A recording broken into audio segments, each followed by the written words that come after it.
AgencyZoom grants different permission levels for its users. Management profiles are going to have more access than regular user profiles.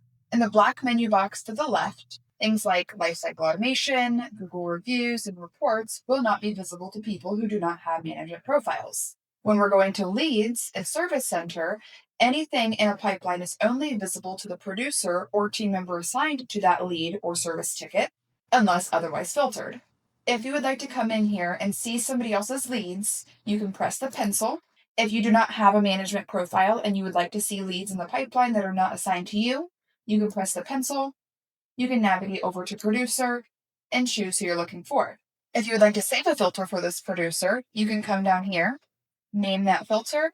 Once you hit save, it would be visible for you to choose from on this drop-down list.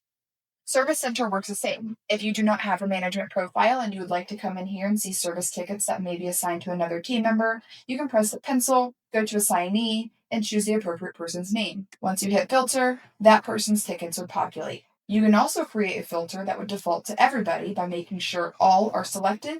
You would name the filter, and then once you hit save, in this drop-down box here, you would be able to go to that filter and see all of the tickets.